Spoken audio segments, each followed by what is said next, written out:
বিদ্যুৎ চমক তাদের দৃষ্টি কেড়ে নেয়ার উপক্রম হয়। যখনই তা তাদের জন্য আলো দেয়, তারা তাতে চলতে থাকে।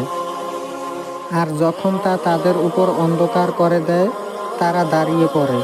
আর আল্লাহ যদি চাইতেন অবশ্যই তাদের শ্রবণ ও চোখসমূহ নিয়ে নিতেন। নিশ্চয়ই আল্লাহ সব কিছুর উপর ক্ষমতাবান। হে মানুষ, তোমরা তোমাদের রবের ইবাদত করো, যিনি সৃষ্টি করেছেন তোমাদেরকে এবং তোমাদের পূর্বে যারা ছিল তাদেরকে, যাতে তোমরা তাকওয়া অবলম্বন করো। যিনি তোমাদের জন্য জমিনকে করেছেন বিছানা, আসমানকে ছাদ এবং আসমান থেকে নাজিল করেছেন বৃষ্টি। অতঃপর তার মাধ্যমে উৎপন্ন করেছেন ফল-ফলাদি তোমাদের জন্য রিজিক স্বরূপ। সুতরাং তোমরা জেনে বুঝে আল্লাহর জন্য সমকক্ষ নির্ধারণ করো না।